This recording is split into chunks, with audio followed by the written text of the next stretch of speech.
So great. I know there's several people that are logged in. I just don't know who's here yet. I hope you're all doing well. I'm having a bit of a crazy day today. I just walked all over the house looking for my phone so I could call in and present to you this evening. So I'm going to run down the list, see who's here, and give everybody an opportunity to throw out any question, topic, concern that I can address here in the beginning, and then we'll launch into the actual presentation. So, Christina, are you on the line yet? Nope. How about Doug? Yep, I'm here. Hey, anything you want to throw out there, Doug, for tonight's discussion? No, I'm just really looking forward to it because this is formatting is my challenges me. Yes, it is a challenge. I know Tiffany was going to call in a little bit late. Sheila, are you on the call yet? Thought she was. Ronnie, is there anything you wanted to throw out? No, I'm feeling like I'm catching up, so I'm doing great. And I got your email, and I thank you. And yes, I saw everything that you were talking about. Looking forward to fixing myself up. All right, we'll address that one-on-one then, Ronnie. LJ, yes, are you on the call? Who are all these people signed in? I have 12 people coming up on the list. I know Suzanne is probably not going to make it. Tiffany, you're on the call, aren't you? Yes. Okay, anything you wanted to throw out? Oh, no, I'm just excited about more Grammar Terminator stuff. And Brenda, how about you? Present and accounted for. I don't have any. Yes, I don't have any questions right now. Okay, you don't have anything right now. Okay, and Mark, are you there? Yeah, I am. Hi, Noreen. Anything you wanted to throw out and make sure that we cover tonight? I'm kind of like Doug. I'm looking forward to getting some more pointers and tips, etc., on formatting. Okay. It's kind of a weak area for me. Well, I am so glad to be presenting this evening. I have spent, I think, the entire day proofreading and editing documents, and I am so glad that I don't have to talk about writing a whole lot tonight, that I can actually talk about something that's not quite as mind-challenging, although it can be challenging when it comes to Microsoft Word. So I'm going to put the call on mute, and I'm going to pull up the presentation here in a second, but, before I put it on mute, just a couple of things that I wanted to mention in terms of the last homework assignment. Obviously, everybody hasn't turned it in because I said that you had over the weekend to get it finished. But just based on the couple ones that have been turned in, what I really want to remind everybody is please go back and look at the very first week exercise and make sure that as you're developing the resume, and in this case the summary and the headline and the section of the resume, that you're really addressing those key career facts that we identified up front for Candace. So your summary profile gives you an ability to present information that distinguishes your client and really makes the reader want to go into the resume and get more information. So when I went back and I looked at the career facts that were that we identified way back in the beginning, things like the fact that she has an AS and a BS degree. And she got that bachelor's degree while she was working full-time. I think that's pretty significant, and it really sets her apart. She's also got a combination, 9 years of experience in sales, marketing, and inventory management, and 3 years where she actually owned and operated a business. So she's got some really good, strong business know-how, and I think that's a fact that's worth presenting. She's worked primarily in the retail and consumer services industry. That's also an important type of fact that you might want to bring into a profile. And then, we did talk about other things like her employment gap. We talked about her target audience. We addressed some of the key words. She even told us a little bit about what her personal philosophy is. So when you are working on the profile summary, work in as much as you can that really distinguishes Candace, and try not to concentrate primarily on those generic soft skills. So, again, I haven't seen a lot of the homework assignment. You may already be ready to do this, but if not, I just wanted to bring it to everybody's attention that, while you're writing, always go back, look at the profile, look at that collection bin. So let me put this on mute. I hear a lot of background noise, so I'll shut that down. Let me pull up. Mute. Okay, so I'm assuming that it's very quiet now for everybody, but you can still hear me.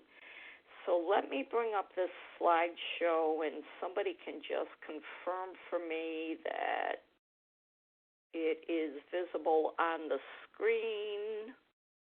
And, okay, could somebody just send me a little message on chat and let me know? Apologies to all for arriving late. Okay, hi, viewer 13. Anybody want to just shoot me a little message, make sure you're still hearing me and that the slide is up? Yes, all good. Thank you, viewer 12. And just as a reminder, if you can remember, how would you go in and just change viewer number to whatever your name is? It's much more friendly than me calling you viewer 12. So what we're going to dive in tonight is some of the formatting enhancements and strategies that really distinguish your resume. Now, when it comes to the NCRW certification exam, we do award points based on formatting. Your exam is graded on 100 points, and I believe at this particular time we're awarding a maximum of 10 points for formatting. So I don't want you to get crazy about it and think, oh my God, I've got to be spending a whole lot of time on my formatting. But on the other hand, what we are looking for when we're grading is something that is showing that you have skills that are beyond just the basic concepts of Microsoft Word. So what I'm going to cover tonight are some of the techniques and the things to look at that will elevate your formatting style and really address the things that we're looking for with certification, as well as those things that distinguish you from an amateur writer. Granted, there is an awful lot that you could do with Microsoft Word. I am going to be sending you out some resources after class this evening or tomorrow, additional places that you can get help, additional tips. Also, as a reminder, too, if there's a particular technique that you're really struggling with, I can always get on a call with you and do a screen share, and we can figure it out together. One of the techniques that I have found has challenged probably the majority of resume writers is write tabs. So that would be an example of where we could get on the phone, and once you figure it out, it'll become one of your favorite tasks. So what we're going to cover this evening then is we're going to talk about the different font styles, the sizes, the enhancements, how to use them effectively in the resume. White space, how to use that effectively so that you don't have too much and you don't have too little. We're going to talk about the indents and the tabs, the various bullets and symbols. Going to touch upon page breaks and the particular concept with headers and footers, how to use them effectively in the resume. Touch a little bit on graphics, and then the letterhead design. And as you probably saw, if you've already looked at the slides, these are some of the resources that I'll be sending to you. I believe I sent some of them ahead of time, the MS Word formatting guide and the table of fonts for resumes and cover letters. And then I don't remember if I sent out, there was a supplemental article that was posted on flexjobs.com. I found that really interesting because that came out after I created that table of fonts, and it was really nice that it reflected the two. There's some formatting books and e-books that I'm going to tell you a little bit about. And to get started, I really wanted to bring up, I'm going to have to close my presentation here for a minute. I'm going to show you a resume here at the beginning of this session so that you can get a general idea about where we're going to go with this. So this is, hopefully you see Robert Paul Smith's resume on the screen. If somebody could just give me an okay on that. Waiting. Somebody could just send me a message. Christina says, I can see it. Well, good. We know Christina can. I hope you can. Okay, so this was an actual client. This is the resume that they sent to me originally. If I scroll through here, you're probably going to recognize this section down here with education and professional associations. That was one of the exercises that I gave you. I think it might have been module 2. But we've got a 3-page resume here, a lot of contacts, a lot of text, a lot of tight use of space. I'm going to walk through a whole lot of different strategies and then show you the after version where I've been able to implement a lot of these strategies. So just kind of keep that ugly format in mind as we're going through this. And I'm going to go ahead and close that and bring my slideshow back up here. Switch things over again. Okay, so some of the things to keep in mind when it comes to the font styles, sizes, and enhancements. First of all, you want to stick with universal fonts. I know that the majority of folks have now upgraded to the newer versions of Microsoft Word, the .docx format. To be on the safe side, because we don't always know what our clients are using, we don't know what the employers are using. Try to stick with those universal fonts that can be found in the older version of Word as well as the new. And an example of one that doesn't work is Helvetica. If you look online for popular fonts, Helvetica is one that's used quite frequently on websites.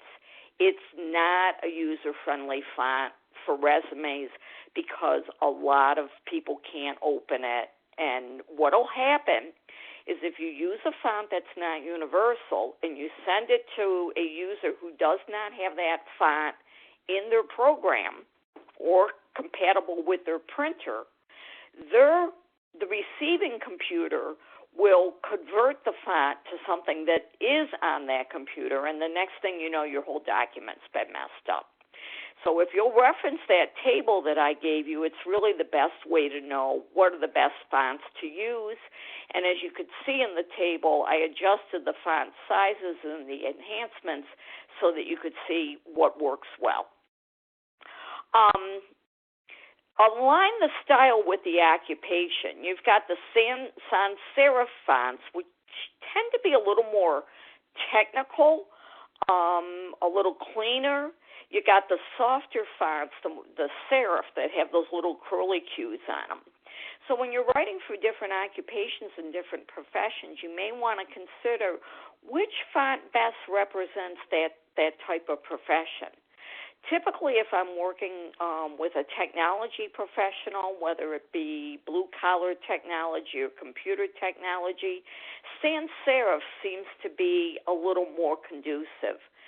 Serif fonts seem to work very well with executive-level resumes as well as people that maybe are on a more soft skills type of job, like human services, HR. What we always do kind of recommend then, though, is if you're going to choose the serif, stay away from Times New Roman. It's been the default font for Microsoft Word since the beginning of time. and it's become very tiresome to look at. So if you're submitting your samples for NCRW and the actual certification exam, it's not that it's wrong to use Times New Roman, but we really would like to see that you know how to use something other than the default font. Also, make sure that you choose sizes that are easy to read. I was proofreading a resume earlier this week that was written with the Garamond font. And Garamond's a very nice font. There's actually some resume templates that use it. Garamond, though, is a little bit lighter in tone than some of the other fonts. And if you go to a 10 or smaller, it's very, very difficult to read.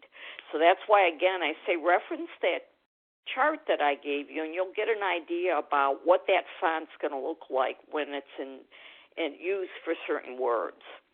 When you're choosing your sizes, too, another thing that is kind of important to keep into consideration.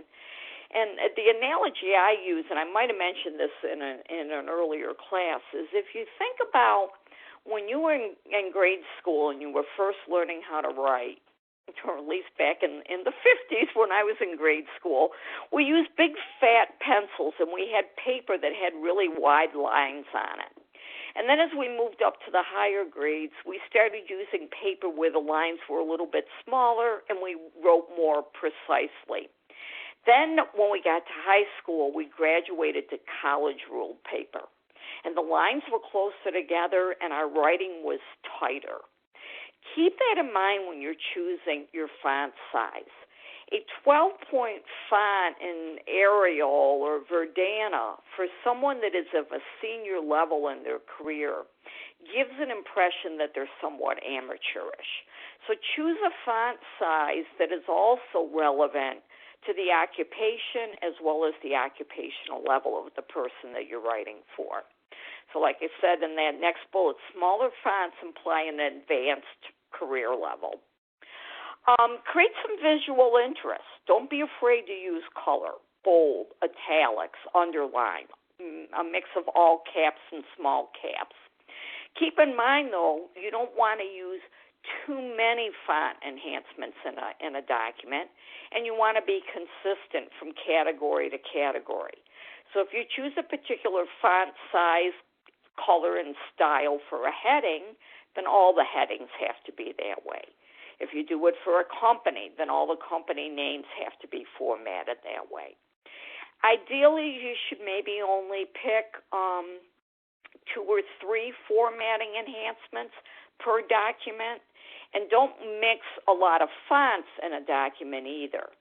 Now, it is acceptable to maybe use a different font for the client's name and the headings, but you don't want to be mixing fonts throughout the resume, font styles in various sections. So part of what we look at, too, is how creatively did you design your letterhead.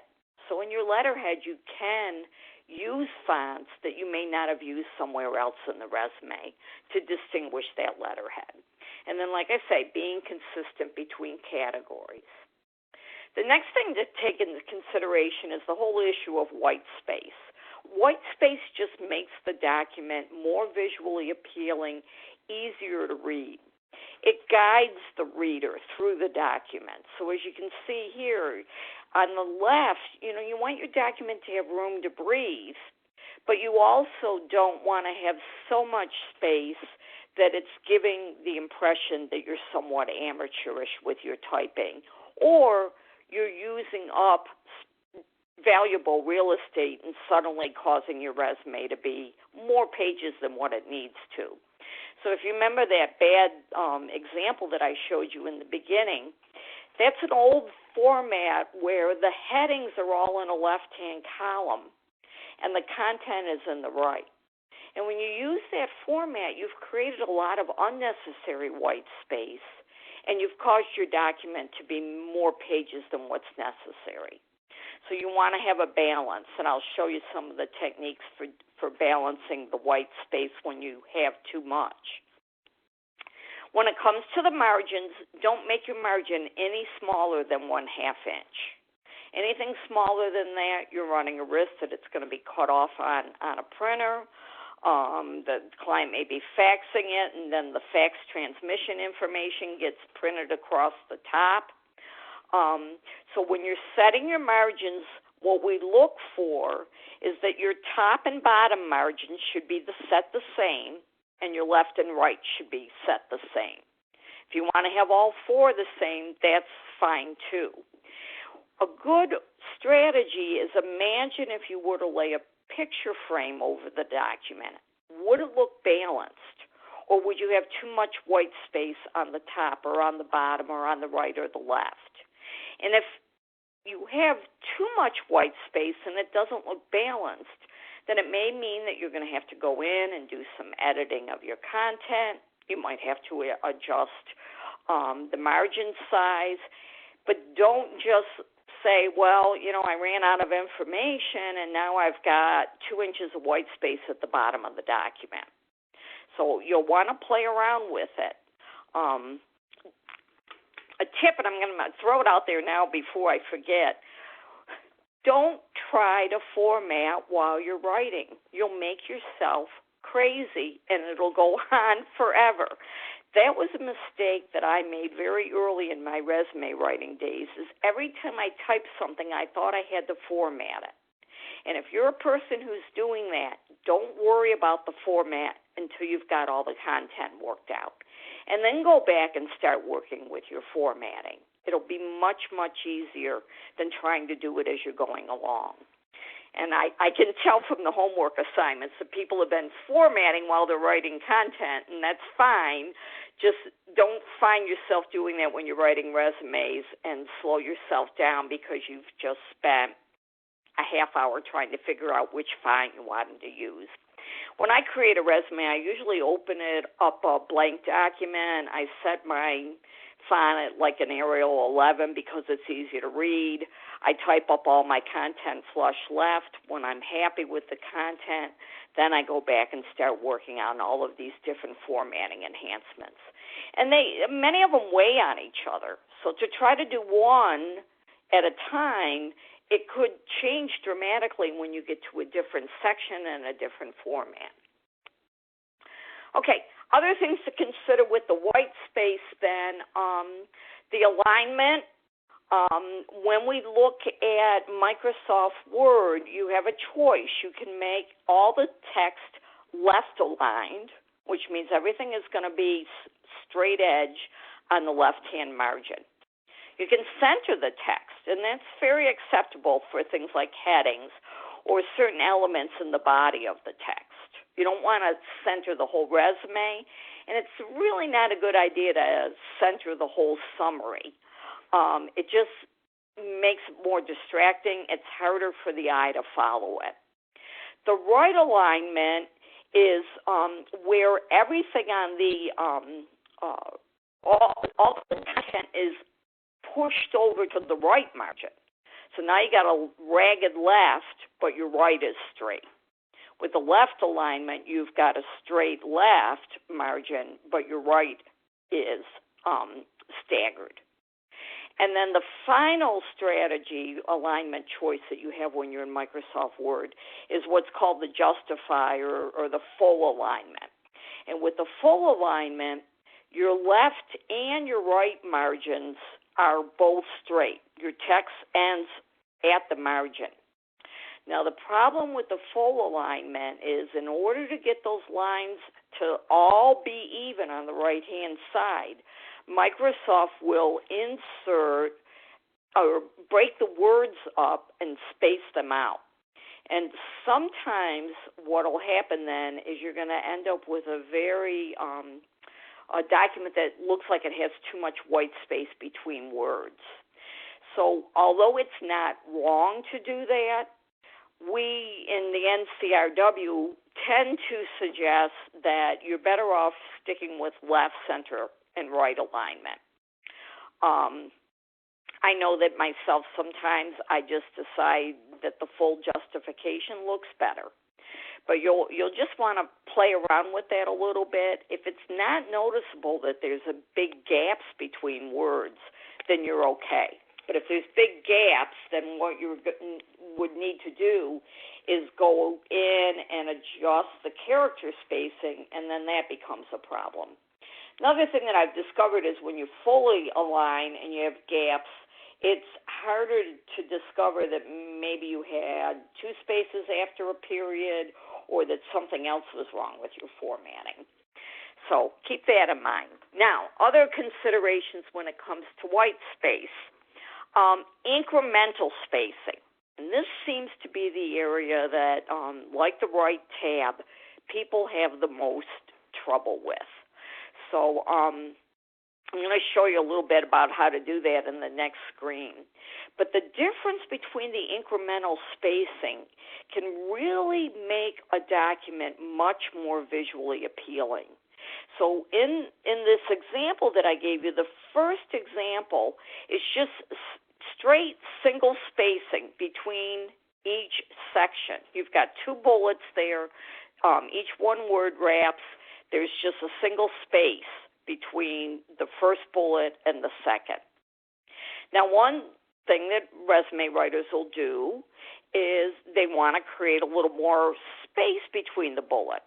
Well, then they just double space. Or when you double space, then you've got too much white space there. Or another technique that I have found resume writers do, and it looks kind of clever and it looks like it might work, is after they type that first statement, then when they go down the next line, they change the font size. So if that statement was typed in a 10-point, and I go to the next blank line and I change my font size to a 8-point, and then I go to the next line and change it back to 10, well, it looks like I've got incremental spacing in there. But imagine what happens to the client if they try to edit that document, and they're adding information, and now it's not 10-point, it's 8-point. And they don't know why it's 8-point because they didn't know that you went in there and you changed the font size and then you changed it back again. So don't create incremental spacing by adjusting the font size in between lines of text. The way you create incremental spacing is to go up to the paragraph section on your menu bar. Or an easier way to do it is to just go back to that line of text. Let me see if I can do this with my PowerPoint. Just right-click on the text, and it doesn't show up in PowerPoint, but you'll get a drop-down list, and it'll open the paragraph dialog box. So on Word, you're going to find it in the newer versions of Word, when you're on the Home tab, it's going to be under Layout. And what you'll do is you'll open this paragraph dialog box and see where my arrows are pointing. You then can adjust how much space you want between lines. So in the previous slide, what I set it up for was to put 6-point. Now, normal single spacing is 12-point. 6-point spacing says that you are creating a half of a space between two lines of text. When you click those up-down arrows, they will change in 6-point increments. You can adjust those to anything you want. So maybe you don't want 6-point because it's using up too much space. Change it, just type in 3-point or 2-point, or you can adjust it to 9-point. But this is a great way to go in there after you have your content and you realize you need to create a little more space. So, for example, I might type a heading, and then I'll double space and start typing the main section, the main content under that heading. Well, then I realized double spacing is too much because now I can't fit everything on the page. So just go back up to the heading and adjust the spacing to 9-point or 10-point or 6-point. Adjust it to something. Now, don't mess with the line spacing feature over here where I'm making my mouse jump around right now. Stay with single space. And the reason for that is because the choices there can really mess up a document. You're either going to single space, double space, or you're going to do some weird incremental spacing. And then what that does is if you change that, it'll change the spacing between all your lines of text, not just between specific sections. So if I were to take the 2 bullets on this previous slide and change the line spacing, not only would it change the spacing between each bullet, but it would actually change the spacing between this first line and the line that's underneath it, the line that word wraps. So ignore the side that says line spacing and pay attention to creating incremental spacing either before, after, or both. The other thing to pay attention to is, for some silly reason, Microsoft Word tends to like to check this box. Well, it took me a while to figure that out. I kept entering incremental spacing, and I'd go back to the document, and it wasn't there. And then one time I went back and I looked, and there was a check mark in that box. If you keep the check mark in there, you can adjust that line spacing forever, and it's never going to change. So you have to make sure that there is no check mark in the box that says don't add spacing. Microsoft just loves to make us crazy. So I don't know how often to break for questions. Let me go a little bit further here, and then I'll see. I know everybody's going to have a million questions. Indents and tabs. This is another thing that drives writers crazy. The best thing to keep in mind here is find the ruler bar in Microsoft Word and make sure that it's visible on your screen the whole time you're working. So if that ruler bar does not already appear, you're going to have to find the setting in Microsoft Word and open it up. Without the ruler bar, it's going to be very, very difficult for you to figure out where are your indents, where are your margins, where are your tabs. So the screenshot here is showing you what some of the features look like on that ruler bar. The little arrow here, the little triangle that's upside down, that is indicating an indent marker. That shows up when you're actually indenting some of the text. If you have this upward arrow, that's also an indent marker, but this one has a tab sitting on it. And you'll notice this tab, it looks like the letter L. That's a left tab. Just keep in mind, if it looks like a letter L, it's a left tab. And you have the ability to move these around. You can move them together. You can move them separately. You can put the tabs anywhere you want. Now, with Microsoft Word, the left tab by default will be every half inch, which means every time you hit the tab key on your keyboard, you're indenting 1/2 inch. If you want to have your tabs and your indents somewhere else, then you actually have to place them on the ruler bar. And I'm not sure that I have a slide that shows you how to do that, but I'll be happy to do that when we get into the Q&A. Over here on the right, it looks like a backwards L. That's your right tab, but I'll have to show you where these are.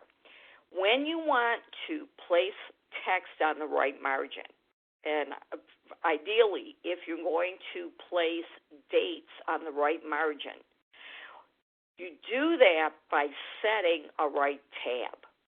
You don't put the dates on the right margin by using the space bar on your keyboard or by inserting multiple left tabs. You always do it with a right tab.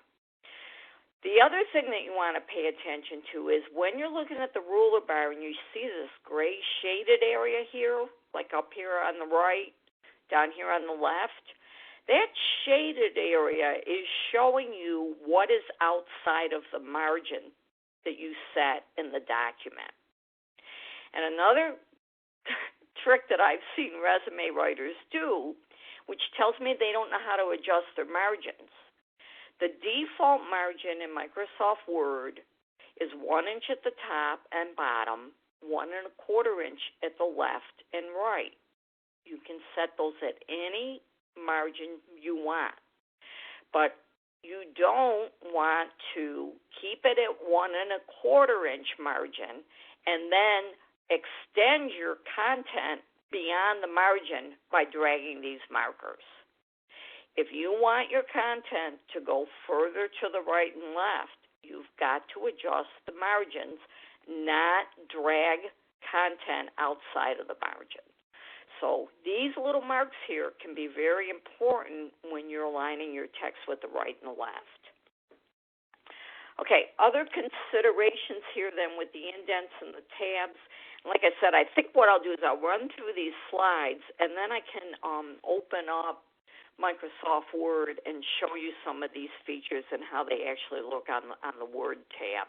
And then that might help you a little bit with the questions that you're probably all sitting there right now going, I don't know what she's talking about. I don't know how to do that. So I'll see if I can show you a little bit more about that. So some other considerations. If I go back here again to this tab marker, notice these two indent markers, and this one has a tab sitting on it. If you don't put a tab on this one, and I'll show you how to do it, but if you don't do it, you could end up with something that looks like this. Notice how we've got a bullet, and then the first letter appears way over here on the right, and then it word wraps. The reason it's over here is because there was no tab to tell it where to stop. So after the bullet was put in there, it automatically went to the next tab. So when you create bullets, Microsoft Word is actually creating the space between the bullet and the content. And that amount of space is somewhat dictated by where the tab is set. So if you run into a situation like this, it's because you needed a tab over here to go along with that. One of the things we look at, too, is how far away from the bullet is the actual indent. And you want that to be 1/4 of an inch. And this is a lot of stuff I'm throwing at you. So this presentation is more of these are things to be aware of. I'm not expecting that you're going to learn them as a result of me running through all of this tonight. So if you're starting your head spinning and you're getting frustrated, just hang in there.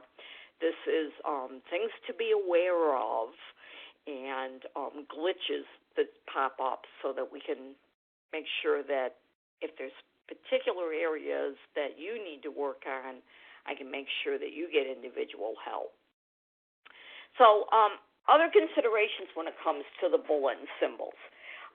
Bullets typically refer to the symbol that is in front of accomplishment statements.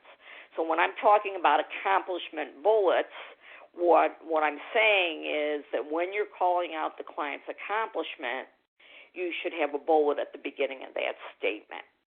Other places that we use bullets, sometimes we put them in competency list at the beginning of each of those keywords. Another place that you can put them, and they're not really a bullet, they're more used with the symbol feature on Microsoft Word, but you can put them between lines of text. So as you can see with that address line, there's a symbol inserted between the street, the city, state. There's a symbol that's inserted between project manager, supervisor, and trainer. And then there's symbols that are inserted between those keywords. The difference between the bullet and the symbol is there is actually a little item on the menu bar of Microsoft Word that will automatically insert bullets for you. That's perfectly fine, except if you're trying to insert a bullet or a symbol between text, you can't use that one.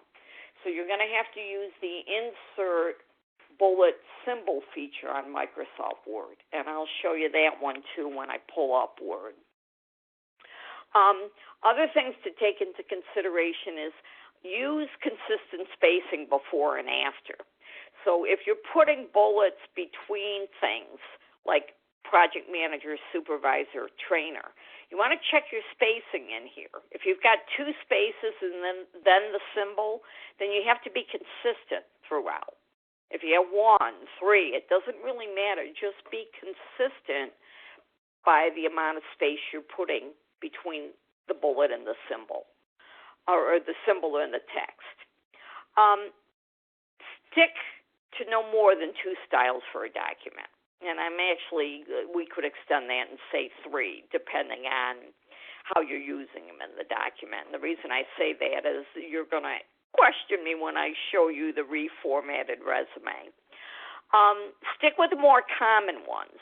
Don't go out there and find things that are really clever and cute because you think, that would look nice in the resume. We don't know what's going to happen to them when they appear on the other end. So one of the ones I was proofreading this week, the resume writer sent me the PDF and sent me the Word. Well, the PDF had a very unique bullet used on the accomplishments, but Microsoft Word didn't recognize that bullet when I opened it on my computer. So that really unique, attractive bullet just turned into a box when I opened it. Same thing can happen. Stay away from web dings and wingdings. Yeah, they're cute. They, dress things up, but they're not that professional, and they don't necessarily translate very well from one version of Microsoft Word to the next. So if you stick with these traditional ones up here, you're going to find that it's going to be compatible with all the different Microsoft applications that are out there, Microsoft Word applications. So just be careful about that. Page breaks. Page breaks, when you're getting to the bottom of page 1 and you need to carry your text over to the next page, don't break up a paragraph or a line of text. So if you're writing the job description and it doesn't all fit at the bottom of page 1, don't finish the job description on page 2. Don't have the company name and job title at the bottom of page 1 and then the rest at the top of page 2. You have to break in places that are logical, and that may require you to go back and start playing around with margin sizes, font sizes, incremental spacing, any number of things so that your page is breaking in a logical sort of place. So good places to break a page would be like maybe at the end of a job description paragraph and before you get into the bullets. You could break a page between actual jobs and companies.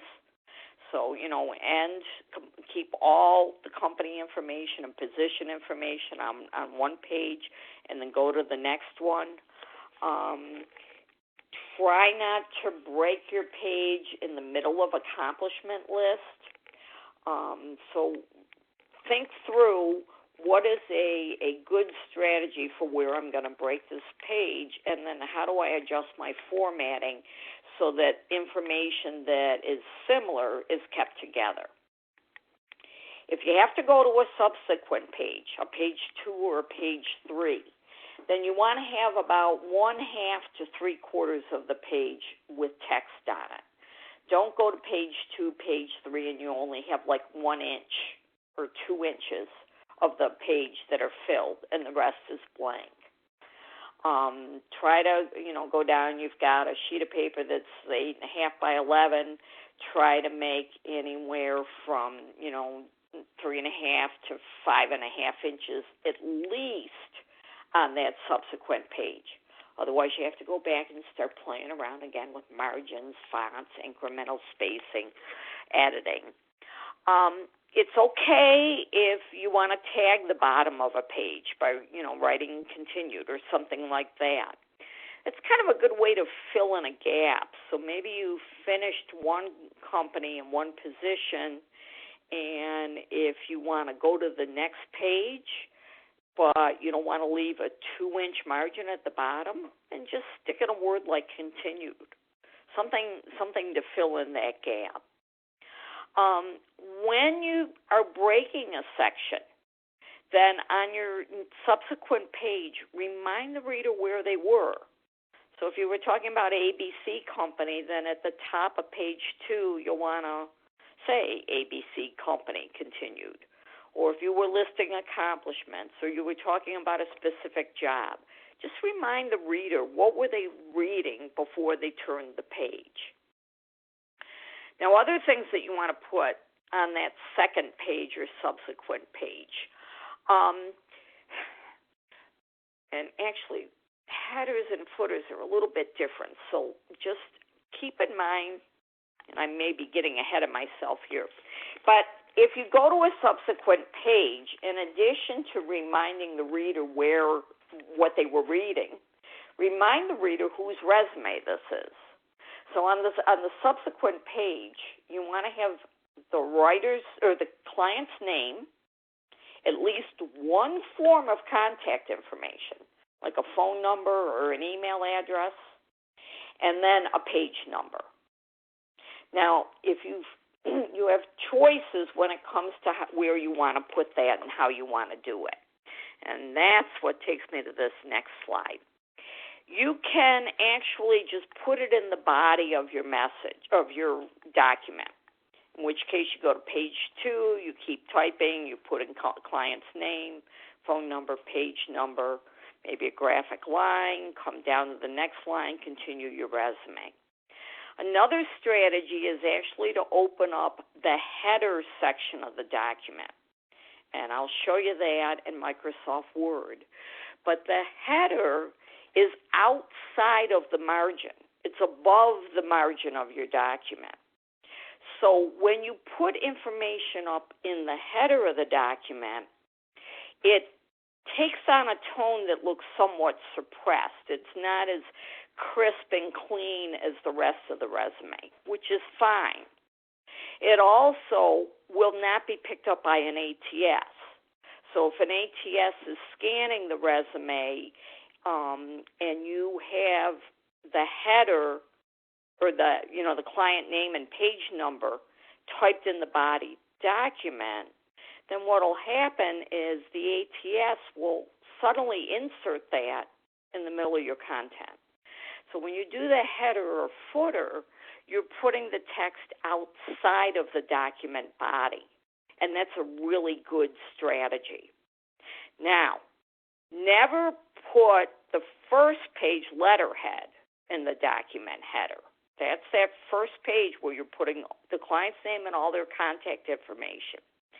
If you put that in the document header, it makes it not only look lighter in text and less significant, but an ATS will not scan and read what's in a document header, which means your client will never get a phone call because the person reviewing their resume from the ATS will not know whose resume it is or how to reach them.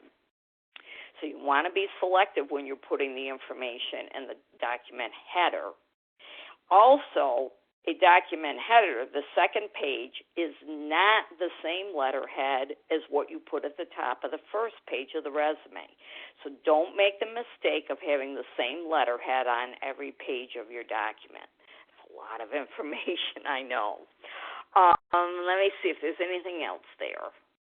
Okay, I think I covered everything on that slide. So here's a couple of examples of, a first-page letterhead. For this Margaret Taylor, it's got some formatting enhancements in here. The font's a little bit different for her name. You've got the address, contact information, all of that, graphic line. That is what it would look like on page 1 if you put it in the document body. When you get to page 2, you want to modify it. Now, that doesn't necessarily mean it's got to be all flush left like I did there with the number over on the right. There's strategies you can use, but the key point I want to make with this is that the second page heading is not the same as the first page, and it has the client's name, and in this case I put 2 forms of contact. You need to have at least one, and the page number. You can do page number of numbers, or you can just have a page number there. And then if you were to look at this client's resume, when we got to the second page, this is an example of a reminder. Page 1 was talking about Capital One. Now we're going to continue to write about Capital One. So that's just an example of one way to handle a header and a footer.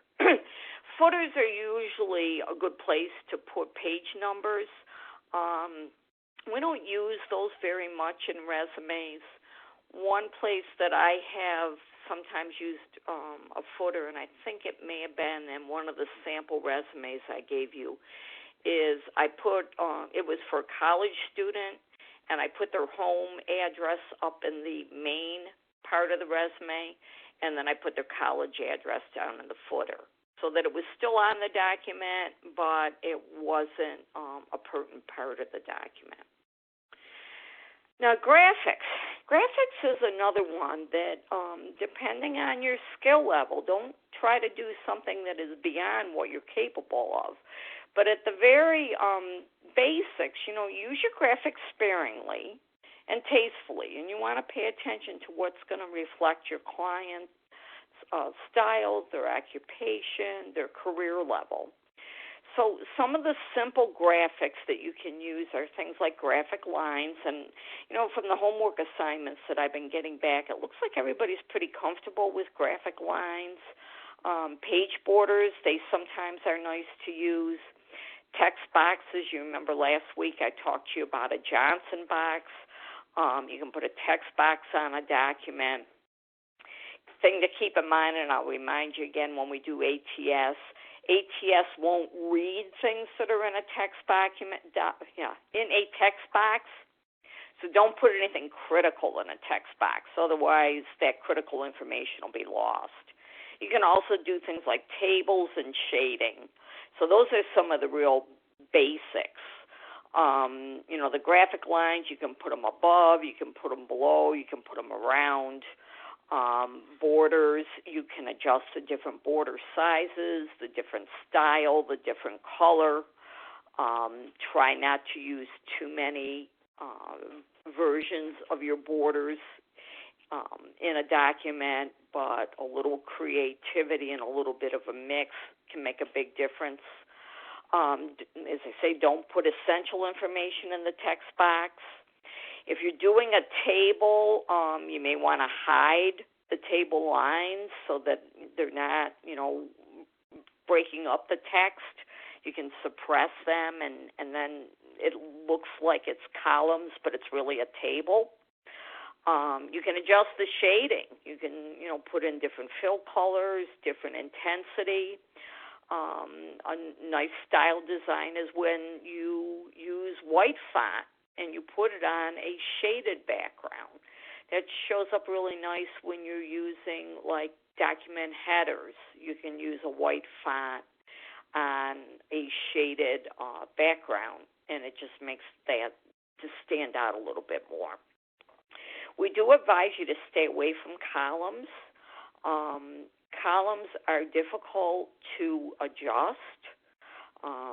If you've ever worked with columns and you're trying to make each column an equal width, they can be very, very troublesome to move things around, to get all the words to line up.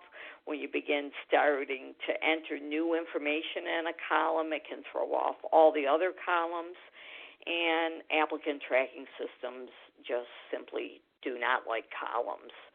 So avoid columns, and when it comes to tables, do not put the entire resume in a table. If you are using a template like the ones that come with Microsoft Word, those are set up in tables, and each section of the resume is put in different tables and different cells. It will totally wreak havoc with an applicant tracking system. It is difficult to move content around and to add content, and it's not an effective use of white space. So be very, very selective about where you're going to use a table, and never put the entire document in a table in multiple cells and multiple columns. Some of the nice graphic features now that are available through Microsoft Word in the newer versions are these picture images. And if you get a chance and you really want to play around with these, go to the NRWA website under Education and look at the webinars that are archived. Michelle Dumas, who is our current president, did a wonderful presentation on using graphics and doing formatting in resumes. I learned so much from her. One of the first things that I learned is that a lot of these techniques that she was showing me were not available in Word 2003. So you have to take into consideration your version of Word. But the techniques are in what's called Smart Art, or the where you're able to go in and choose bar graphs, pie charts, line charts. Prior to the newer versions of Microsoft Word, the only way to do those was in Excel, and then you actually had to copy them and paste them into your Word document. With a newer version of Word, it's really, really simple now to go in there and select these various graphs, pie charts, these Smart Art features, and to actually be able to customize them with your own content and text. They work really nice when you're trying to show metrics. They work very nice when you're trying to illustrate different functional areas for a client. These are just two of the many, many, many examples of things that you can do with the various graphics. You want to use them tastefully. You want to make sure that they reflect the client's style. And if you're using them, you have to also have that information somewhere in the content of the resume. So don't give me a table with numbers, and I don't know what any of these tables mean because nowhere in the resume did it explain it. So it's not just a matter of, let's make this resume look flashy so that we get a good score on our NCRW exam. But are they relevant? Are they supported by content in the resume? Are they tastefully designed? And if they are, then that's a good strategy. If they're not, then just avoid them altogether. Okay, the letterhead design. This is probably one of the most important areas when it comes to making your resume visually appealing. And this is where you can be most creative. The letterhead then becomes the client's brand, and it goes on all of their job search correspondence. And it really reflects so much about who they are, what their style is, and as I say, what their unique brand is. So design your letterhead to really take into consideration all of those elements, their profession, their industry, the image that they want to project. Make it the most prominent part of your resume. So many times I'll be looking at a resume and the client's name isn't even as prominent as the headings that are on the resume. The font might be smaller, or it might be more suppressed, or it may even be the same size, but the heading had borders around it in color. So your name is the most prominent part of the resume, and the letterhead is the most prominent part of the overall design. So use a lot of the design features there. When it comes to the letterhead, at a minimum, include the city, state, and zip code. Street address is optional. Sometimes I use it, sometimes I don't. but the zip code, city, and state are very important to employers and recruiters to have an understanding about whether or not the client is in the arena where they're trying to fill the position. If the client's not, you can call that out in the summary. So remember how Candace said she was trying to relocate back to, I think, either Abilene or Amarillo? You can write that into the profile section, or you could even work it into the letterhead. But don't leave it out altogether. We need to know where they're looking. If the client has a LinkedIn URL, coach the client on creating a vanity URL. LinkedIn will automatically assign one that has a whole bunch of numbers in it. It's much better to have a LinkedIn URL that is just a clean linkedin.com/in/ and the client's name. There's an ongoing discussion about whether or not those links should be live for the email address and the LinkedIn URL. I can't even tell you what is the right and wrong on that. I can only tell you my personal preference is that those links not be live. When they're live, it underlines the text and it changes it to blue, which then may throw off the whole look and feel of the resume. The other reason I think people leave them active is if the employer were to hover over one of those, they could easily click on it and go open up their email, Compose, or they could open up the LinkedIn. I also find, though, that if you hover over an email address with a live link, what it tends to do is open up Outlook, and I don't use Outlook for my email, so then it becomes an annoyance where I have to close Outlook and go back again. So think about, what strategy is going to work best for you, and as I said, I can't tell you that there's a right or wrong, but just my personal preference and why. Here's a couple of different letterhead designs that I grabbed from different resumes.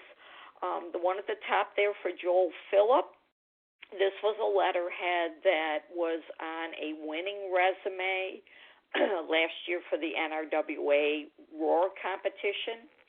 I like the color. I like the layout because it's very unique. I like the idea of making the first name and the last name a little bit different, putting the target occupation under the name. That's all really good. The only things that I would say on this particular resume that may not make it past NCRW grading standards is those little wingdings that are in front of the contact information, and there is no city and state. So, if you want to be creative for your client, that's one thing, but keep in mind if you're submitting something for certification, we prefer not to see wingdings, and we prefer to have the city, state, and zip code in there. The next example, this is giving you the drop cap for the first letter of the first name. It's a nice design. Graphic line, we've got the phone number, we've got the email address, city, state, and zip. They're aligned right. The name is aligned left. And then you've got the graphic line. A simple design is this Allen, Maine, where everything is centered. And there's bullets between the different elements of the contact information. And I captured the header just so that you could see where that main headline is at the top of his resume. And then that would be followed by his summary. And then the last one, I may have showed you this one a little bit earlier, but again, we've got the name is left aligned, but there's an image embedded in there. And we've got the first and last name on two separate lines. Nice design style. We've identified his occupation on the letterhead instead of on the resume heading, and that's perfectly acceptable. He's got his contact information on the left, and then he's got his just a couple of keywords that identify his brand over here on the right. So that took me through all of this. and as you can tell, I'm getting very hoarse. And I just wanted to pull up a couple of things here, show you some problems with these, and then we're going to look at, I'll just go ahead and open up Microsoft Word for you and show you some of these features and where you'll find them in Word.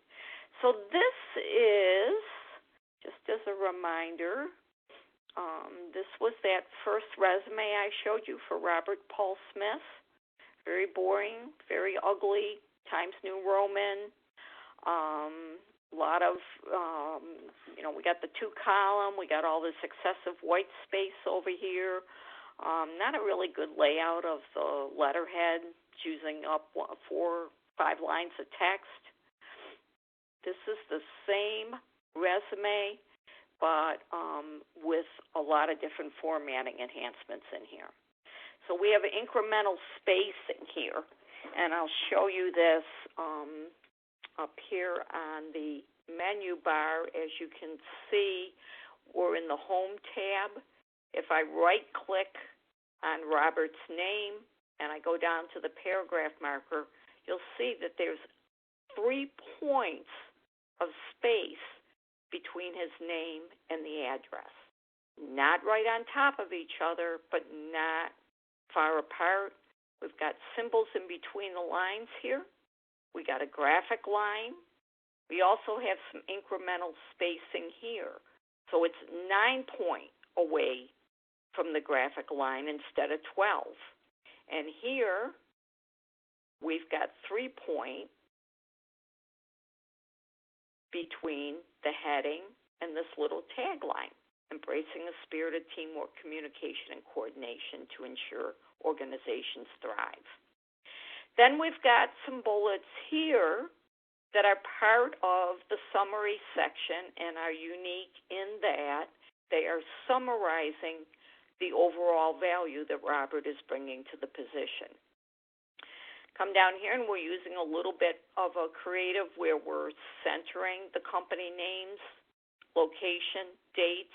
This is kind of a good strategy as opposed to putting the dates on the right where the eye naturally will see dates.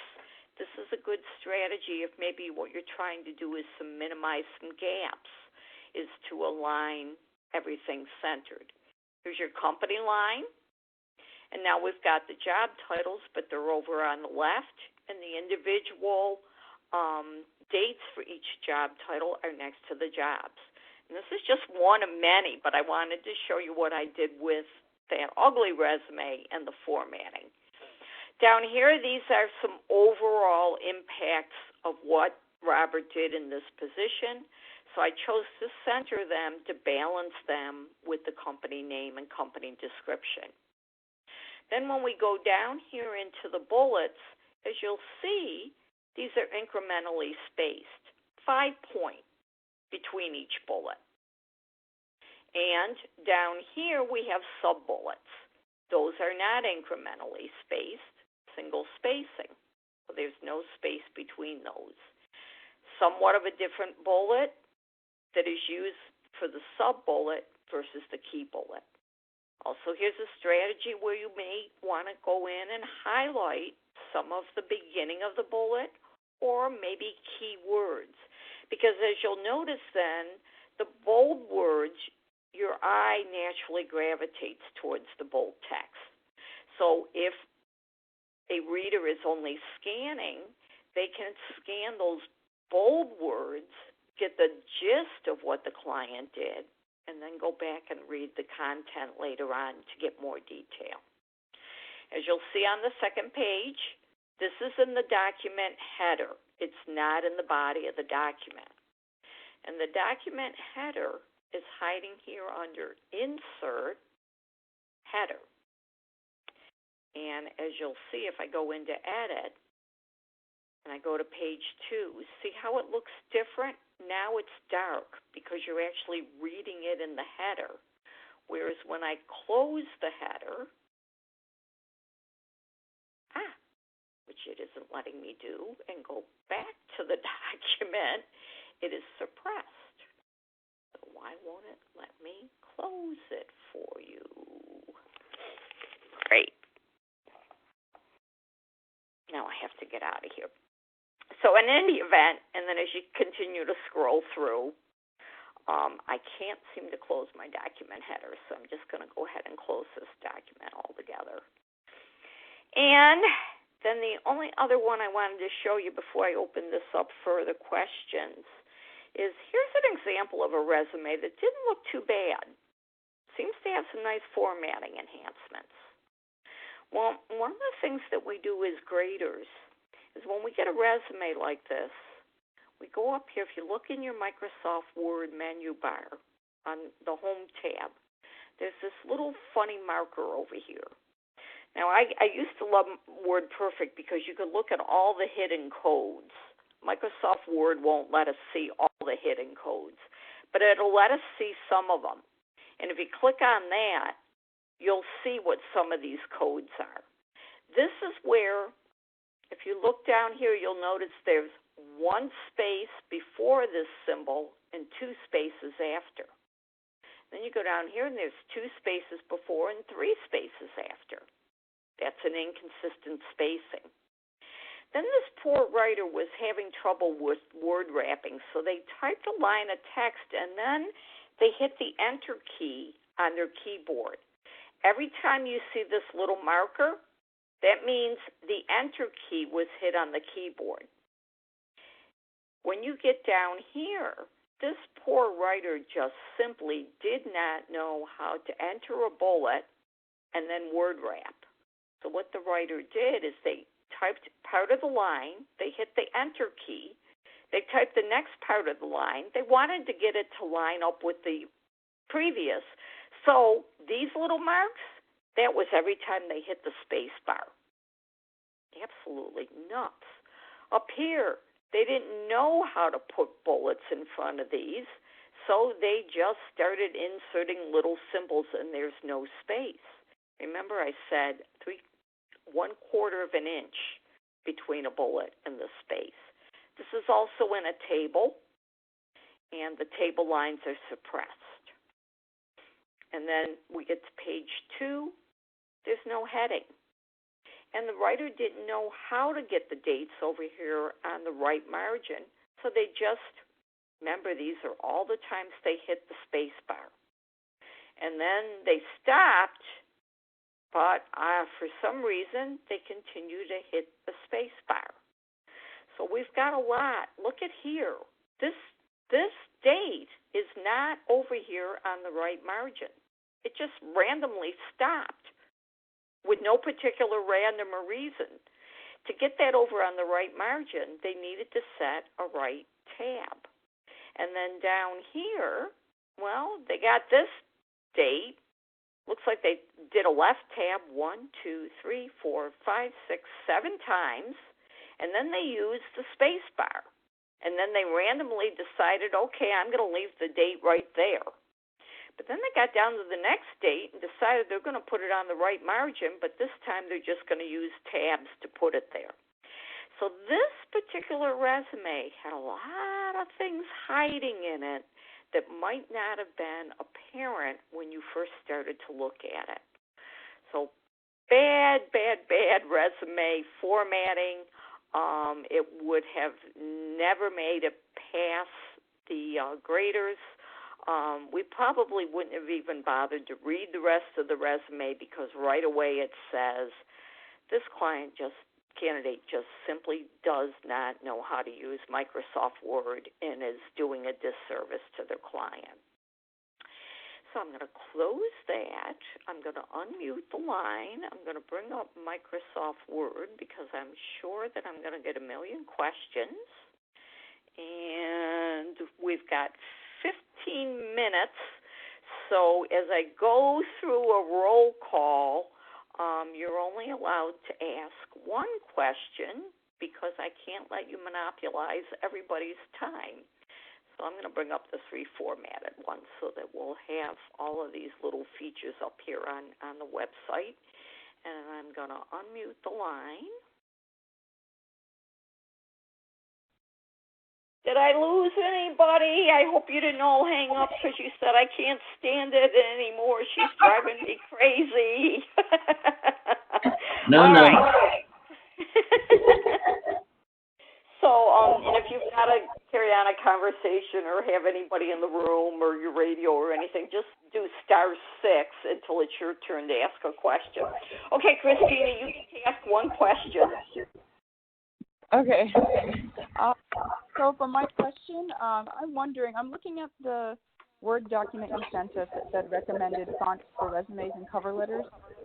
And I noticed that in the acceptable sizes and style for letterhead, it seems that for pretty much every font, that 16 points is the largest acceptable for letterhead. But I know I regularly use a larger size up to like 18 or even 20, and I've seen that on other samples. Is that something that we really need to abide by, staying within 16 points? No. I think you're making a good point, Christina. Again, it depends on the font that you're using. An 18 Verdana would like blow somebody away, but an 18 Calibri may look really nice. So it's all about being tasteful and looking balanced. Okay, thank you. You're welcome. Okay, Doug, we get one question.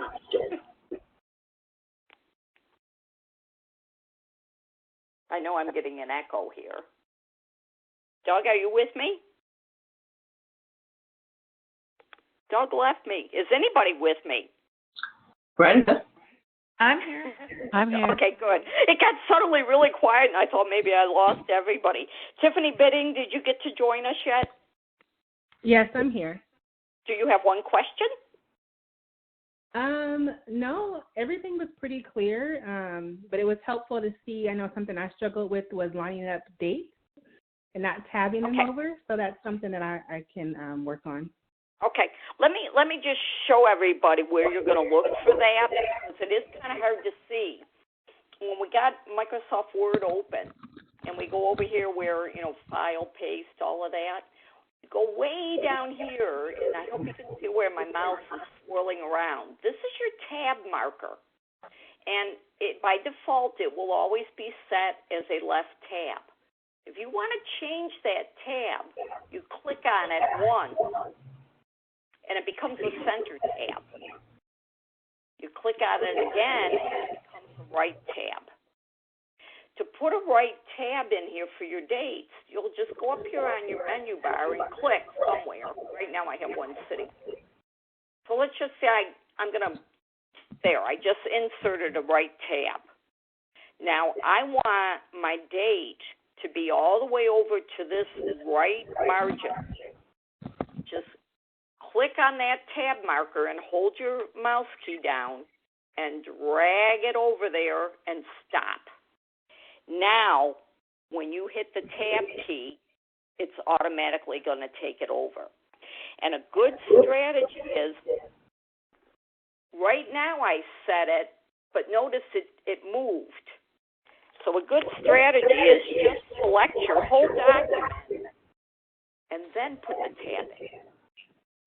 And the tab won't be anywhere in the document that you place it. So that's just a good way to lock it in. Okay? So I heard you say first you hit control your whole document. Terrible feedback from somebody, and I don't know whose call is doing that. So hopefully we won't keep getting feedback. Why don't you all do a *6? And then when I call your name, you unmute your line and start. And I think that'll get rid of that feedback and echo, which can be annoying. So Sheila, you get a question if you're still there and you can unmute.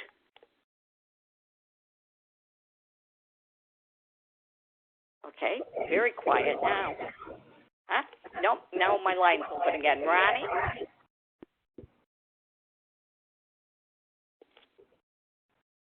I just unmuted myself. Do you get an echo? Okay. No, you're all right now. Do you have a Okay. question? So what I heard you say was you grab the whole document first, and then you go and you put your tab in. That is a good way to make sure that any place you want to write tab, it'll always be there. Same with the left, I would imagine. Well, the left by default, you don't really need to put the lefts in here. And let me get this back to the left. By default, if I'm in a document and every time, I'll go to the end of this, clean. Yeah, I don't want to do that. If you go into a document and every time you hit the tab key, it will automatically tab 1/2 inch. But if you don't want it to do that, you can enter other tabs. So notice here, when I'm down in the bullet, there's the bullet. It's sitting on this marker. There's the indent. It's sitting on this marker. And here's the left tab to make sure that these lines stay together and you don't end up with a letter way over there on the right. And when you're highlighting the document, the quickest way to do that is just do Control A. Yep, hold the Control key and touch A, and it'll highlight your whole document. Okay, so mute your line, Ronnie, and I'm going to go down to the next person. What? I know we only have so many questions, but can you do can you go to the paragraph marker like on this particular perfect document and show us what it looks like just as you did as that Freddie format so we can see this one when you get a chance? Would you do that? Yeah, or whatever that little marker is. Incremental spacing? No, not so much that. You know how you did Freddie format and you showed how his thing was inconsistent or whatever? It was right up there. Yes. Yes. Okay. So we can see, because when you go to Greatest, that's what we're looking for. So my question or my concern is that when I go to tab in to put the education or the professional experience or the nonprofit, all these middle ones, I need to make sure that I'm tabbing in correctly when I go to format these things that are in the middle of the resume. Yeah, and you that also I'm using the right format. on to make sure that you have consistent formatting between spaces. So Exactly. See how you can see that formatting, but you can't see it when that's turned off. Okay, Right. so Okay. mute time and I'll give LJ a chance. Are you with me, LJ? Usually I hear from her. Wait, I'm. Are you there, Can you hear me? LJ? Yeah, Sorry about that. I actually have a formatting question that I'm going to send to you because so you can look at it offline and I'll take the answer offline. But there's a resume that I'm looking at that just has this little blue triangle, and when I click on it, the whole resume disappears, and then I click on it again, and the whole resume reappears, like all the text, and I don't know how it got there, but it needs to go away. So that's all. I was having an offline question. Maybe you'll share it with the group. Yeah, send me that. And please, you guys are working on stuff. If you run into problems, let me know. And one of the resources that I'm going to send to you, one of our colleagues, Holly Gensner, actually put together a Microsoft Word guide that is written specifically for resume writers. And she sells it on her website. I'm going to send you a link in case you want to download that. She's also going to be teaching a course, and you'll see that advertised in the next newsletter that comes out. So I will make sure that you guys get that. Okay, so the next person for a question would be Tiffany. Can you hear me? Tiffany Roberts. Yep, I'm here. Can you hear me? Sure can. What's your question, Okay. Tiffany? So I actually have two. One's quick. Is there a problem using tables with the ATS systems? There are nuances to using tables, and I'll talk about them more with the ATS. Basically, if you use a table, it should be a table with two columns and one row. Because the way the ATS uses it, it goes across the page, and I'll explain that one more later on. Okay. And then on the headers, not having it the same on all of the pages. I used to do it the way that you showed us tonight and shifted to using in the same on all pages because of an article I read. So apparently that was wrong. I was right the first time. But I did not put it, I don't put it in the header section. Does it need to be in that header section? No, not necessarily. I switch back and forth. As you can see now, I got rid of that, but you can see this is in the header section, so it's much lighter. And Yeah. the advantage of doing that is when it scans, this line isn't going to appear right in the middle of the resume. And also, if I open the resume and my computer is set differently and it creates the page break somewhere else, it's still going to always put the header at the top of the document. Okay. So there's, nuances. This is probably the one way you can be sure it's going to stay put. The trick here is that you have to use the numbering format, otherwise all your pages are going to say page 2 of 2, even if you have 3 or 4 pages. Right. Okay. Did I answer your question? Yes. Thank you. Okay. Good. Brenda, you said one. Okay, I was intrigued with that conversation that you just had because I thought that the ATS would really read the resume as a continuous document so that you don't need to put that page 2 contact information in there. And I've adopted the habit of putting my contact information at the bottom of page 2, but within the document. Well, you made a really good point there, and I think you said it well, Brenda. ATS will scan it all as one document. And that's why if you don't put it in the header, it'll scan it, and suddenly it'll hit the client's name and address and phone number again. So your strategy works effectively putting it at the bottom or putting it in the header. Okay. Okay? Okay. But somehow, I think logically, let's, imagine there's 100 applicants that come in and they print out all the resumes and they say to the HR clerk, go over to the copy machine, make copies of all of these. Well, the copier jams, papers are falling on the floor. Right. She picks up a document. There's nothing on page 2. We don't know whose resume it is. Right. So that's why we put something on there so that if the pages get separated, we know whose resume it is. Right. Right. Okay, but you made a great point. Thank you, Brenda. Mm-hmm. And then, Mark, you're the last one who gets a question. I actually do have one. It has to do with grading criteria. Historically, when I've wanted like dates or city, state, whatever, right, justify, I've highlighted that text and then just hit the right justify button on the second part of the top ribbon. Is that something we would be graded off for in lieu of putting a tab field in there? So if I wanted this date to be on the right, you would highlight it? Correct. And then you would hit the right justify? Yep. And it takes the entire line of text over to the right. Mm-hmm. Did you see that? I did, but for whatever reason, it doesn't usually do that to me.